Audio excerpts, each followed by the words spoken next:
నిషేధిత సంస్థ పిఎఫ్ఐ కార్యకలాపాల నిర్వహణలోకి కీలకంగా వ్యవహరించిన వారిని పట్టుకునేందుకు జాతీయ దర్యాప్తు సంస్థ అయిన ఎన్ఐఏ కీలకంగా ఒక అడుగు ముందుకేయడం జరిగింది.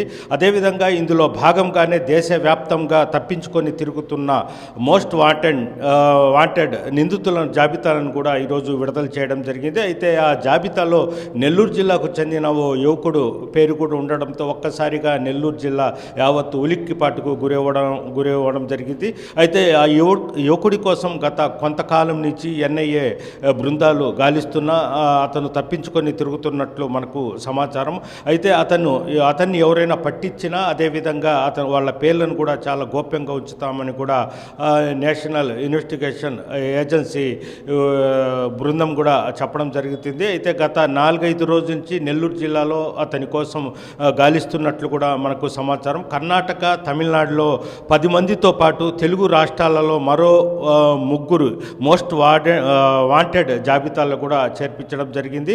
ఇందులో భాగంగానే తెలంగాణలోని జాగిత్యాల జిల్లాకు చెందిన అబ్దుల్ సలీం, అదేవిధంగా నిజామాబాద్ చెందిన ఎండి అబ్దుల్ అహ్మద్ పేర్లున్నాయి. అయితే నెల్లూరు జిల్లా బుచ్చిరెడ్డిపాలెంకు చెందిన ఖాజానగర్ ప్రాంతానికి చెందిన షేక్ ఇలియాజ్ పేర్లు కూడా ఎన్ఐఏ బృందం ప్రకటించడం జరిగింది. అయితే ఇలియాజ్ కొంతకాలం నుంచి ఉగ్రవాద టెర్రరిస్టులతో అతనికి సంబంధాలు ఉండేవి. కొన్ని ట్రైనింగ్ శిక్షణ కూడా తీసుకున్నట్లు తెలుస్తుంది. అయితే గత 2 సంవత్సరాల కిందట అతని కోసము ఎన్ఐఏ బృందాలు అతని బుచ్చిరెడ్డిపాలెంలోని అతని ఇంటి మీద కూడా దాడి చేయడం జరిగింది.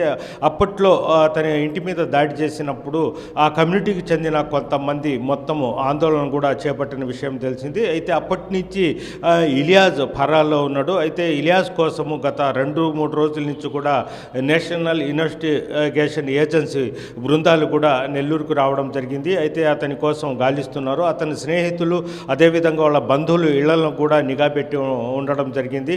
అయితే ఇతన్ని ఎవరైనా పట్టించి ఇస్తే వాళ్లకు పారితోషికం అందజేస్తాం, వారి పేర్లను కూడా గోప్యంగా ఉంచుతామని కూడా ఇన్వెస్టిగేషన్ ఏజెన్సీ సంస్థ కూడా చెప్పడం జరుగుతుంది. మొత్తం మీద నెల్లూరు జిల్లాలో ఇతను స్నేహితులతో పాటు తన బంధువుల ఇళ్లలో కూడా గాలిస్తున్నారు ఇలియాజ్ కోసం. ఇలియాజు అదేవిధంగా కొంతకాలం అతను ఇతర రాష్ట్రాల్లో ప్రత్యేకంగా టెర్రరిస్టులతో శిక్షణ పొందినట్లు కూడా మనకు తెలుస్తుంది. అయితే ఇతని కోసము ఎన్ఐఏ బృందాలు గత 4-5 రోజుల నుంచి నెల్లూరులో మకాం వేసి రహస్యంగా విచారిస్తున్నట్లు మనకు అయితే తెలుస్తుంది. వీడియో వంశీతో గయాజ్, RTV, నెల్లూరు నుంచి. మరిన్ని వీడియోస్ కోసం ఛానల్ ని సబ్స్క్రైబ్ చేయండి. లేటెస్ట్ అప్డేట్స్ కోసం వాట్సాప్ ఛానల్ ని ఫాలో చేయండి. అండ్ లింక్ డిస్క్రిప్షన్ లో ఉంది.